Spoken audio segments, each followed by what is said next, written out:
Hey guys, welcome to Redneck Off the Range. This weekend I decided to try to do a catch and cook for you guys. I'm out here at my fiance's pond and I'm gonna try to catch a few largemouth bass, 2, maybe 3. And we're gonna try a new recipe, a non-fried fish recipe. So we're just gonna see how that goes. So I've got my Zebco Roam. I'm gonna throw out some different lures and just see what happens. I also have a one of my other rods back there, a different Zebco Roam that I'm going to throw a night crawler out, and we're going to see if we can catch any catfish just for fun. We're not going to keep any catfish, but the goal is to try to catch 2 or 3 decent sized bass. So let's get started. All right, I'm actually going to start off with a top water lure. I've never really had any luck with these, but we're just going to give it a try today.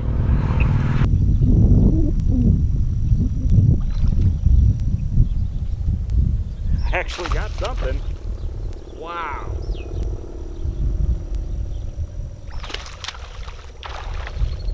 I did not expect that to work so quickly.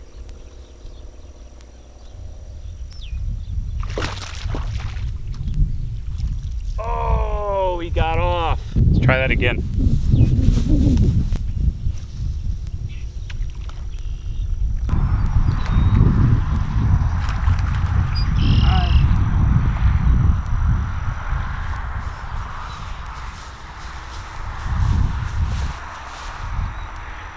Little guy, not what I'm after. Way smaller than that first one I hooked into. Well, unfortunately I didn't get that on camera, but I finally caught one. I think this will make some decent bass fillet. But I think I'm gonna switch lures after this because I've hooked into several fish and see, like that came out really easily. And most of them, other than that little guy and this guy, most of them got off. So yeah, we're gonna switch up lures.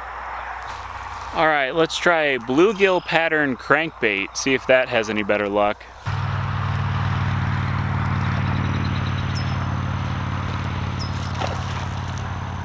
Got something.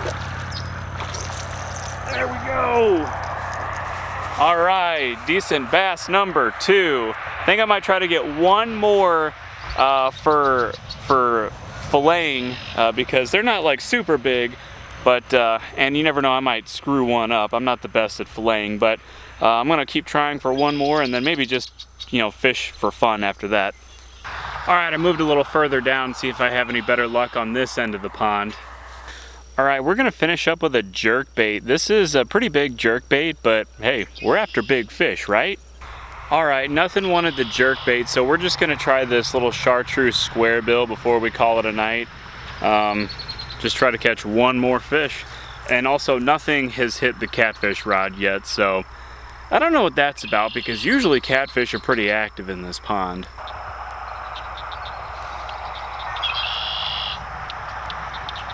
Got something.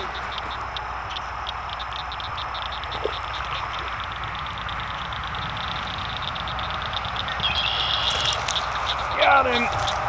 Oh yeah. That's another decent one. They're all about the same size. I think they'd be good eating fish. So throw it in the bucket and just maybe throw the lure out for a little fun.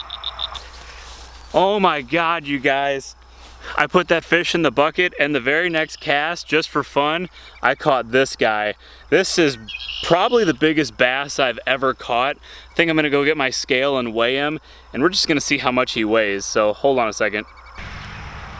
All right, if you look here, that is 3 pounds and 1 ounce.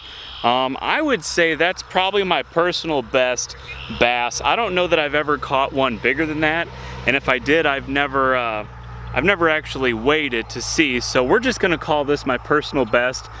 3 pounds, 1 ounce. That was a rush. I'm not gonna keep this guy for food because he's pretty big, and I'm just gonna throw him back. But very exciting.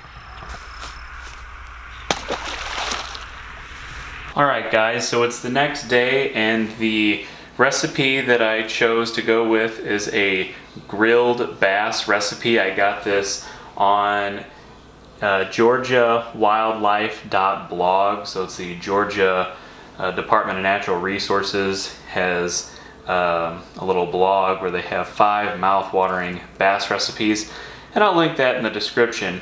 But for this particular recipe, it's for 4 bass fillets. I actually ended up having 8. I got 4 decent sized ones and 4 smaller ones.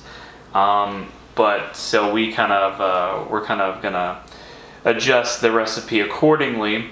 But what you'll need is you'll need a 1/4 teaspoon of onion salt, a 1/4 teaspoon of garlic salt, a 1/4 teaspoon of paprika, lemon pepper and sea salt. We're actually using kosher salt, and it just says to add those to taste, so you kind of gotta give your best judgment there. 2 teaspoons of dried parsley. Let's see here. 2 cloves of garlic. This says chopped garlic, but we're gonna go ahead and use minced garlic. 1.5 tablespoons of extra virgin olive oil. This is just classic olive oil. It's all we have. And 3 tablespoons of butter. And like I said, we have a little more meat, a little more fish, so we're just gonna up the recipe just a little bit, but not quite double. So the first thing you're gonna wanna do is you're gonna wanna take your onion salt, garlic salt, paprika, lemon pepper, and your sea salt, and mix it all together in a little bowl, which I've already done here. And I'm just gonna give it a little shake, make sure that it's all nice and mixed together. All right, once you got all your seasonings mixed up, you're just gonna sprinkle them on the bass fillets. We're gonna get them both sides. Get them nice and seasoned. All right, so in another dish, you're gonna melt your butter, and then you're gonna put your dried parsley in there and your garlic. And this is gonna be brushed on when it's on the grill. And your garlic.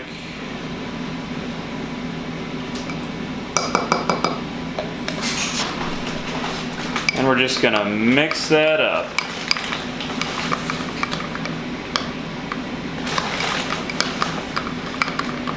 All right, now that your grill is preheated, we're gonna put some of the fillets on, and we're gonna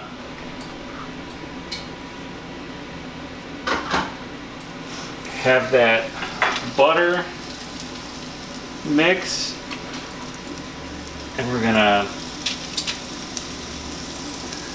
brush it on.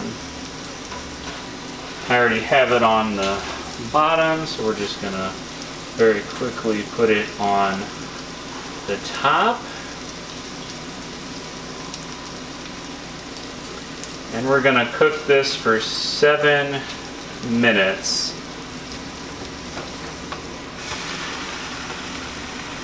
And the last thing you gotta do is just drizzle some of the olive oil over the fish and serve it up with some rice, fries, whatever you want to serve it up with.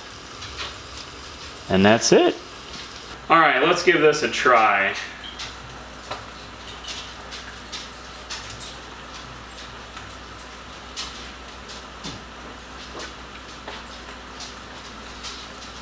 It's not bad. It's a little crispy. Probably because being on a George Foreman grill, the bottom cooks for a minute or so while you're brushing the top on, and so the bottom gets cooked more than the top. But we were out of propane, so I couldn't do it on the propane grill. But it's actually pretty good. Probably could have used a little more seasoning.